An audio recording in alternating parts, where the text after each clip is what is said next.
नमस्कार. SIP का नाही काढू याबद्दल आपण हा व्हिडिओ बनवून राहिलेलो आहे की SIPमध्ये लोक म्हणतात की आम्ही SIPमध्येच गुंतवणूक करतो म्हणतात, तर आपण असे बघत असतात.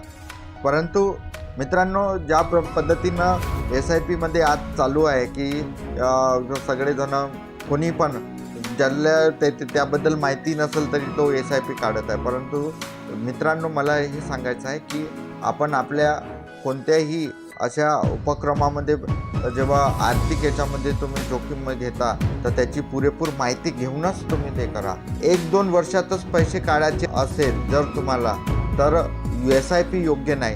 बाजार चढ उतारामुळे तोटाही होऊ शकतो. म्हणजे तुम्हाला लॉंग टर्म जर पैसा ठेवायचा असेल तर SIP हा शॉर्ट टर्मचा उद्देश नाही. तुमचं मन थारट आणि घाईचं असेल तर SIP ही तुम्हाला नुकसान देऊ शकते. जर तुम्ही दर महिन्याला मार्केट पडतंय म्हणून SIP बंद करू इच्छिता किंवा मार्केट वाढल्यानंतर लगेचच पैसे काढण्याची सवय असेल तर SIP तुमच्यासाठी नाही. SIPमध्ये शिस्त आणि संयम ह्या 2 गोष्टी फार महत्त्वाच्या असते आणि ज्यांच्याकडे ती ही SIP काढण्यामध्ये अशी संयम आणि शिस्त नसेल तर त्यांनी ती योजना काढू नये. जोखीम नको असेल तर जर SIPमधील म्युच्युअल फंड, इक्विटी किंवा हायब्रिड असतात है ना, त्याच्यामध्ये जोखीम असतेच, म्हणजे रिस्क मोठे फार असते. जर तुम्हाला 100% सुरक्षित परतावा पाहिजे असेल तर LIC, PPF, FD चे हे पर्याय आहे. SIP हे सुरक्षा नव्हे, संभाव्यता आहे. पुरेसं शिक्षण तुमचं असलं पाहिजे. पुरेसं शिक्षण आणि मार्गदर्शन नसेल तर बऱ्याच वेळा लोक जे SIP चालू करतात फक्त इतरांकडून ऐकून, पण त्यांना कुठला फंड आहे, कधी किती वाढेल, तो त्यांच्या गरजांना बसतो का हे माहीत नसते, त्याच्यावर टॅक्स किती लागते. अशा अंधारात गुंतवणूक करणे धोकादायक असते. मित्रांनो, पुरेशी माहिती आपली असली पाहिजे.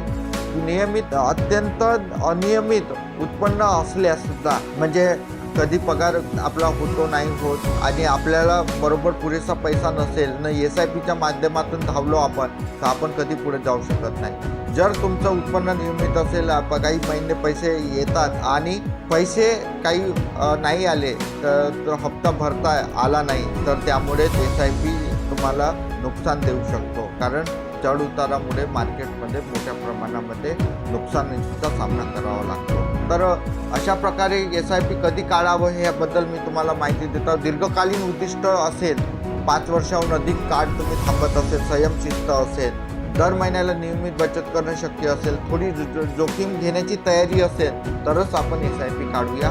नाहीतर असे काही तुम्हाला जर गुंतवणूक किती कालावधीसाठी पाहिजे, उद्दिष्ट काय आहे, दर महिना किती गुंतवू शकता, ह्या जर 3 गोष्टी मला सांगितले तर मी तुमचं मदत करू शकतो. माझं नाव सगळ्यांना माहीतच आहे. पुन्हा एकदा मी सांगतो, माझं नाव पवन गिरटकर. ह्या व्हिडिओतून तुम्हाला जर काही मला प्रश्न विचारायचे असेल तर तुम्ही मला विचारू शकता. धन्यवाद.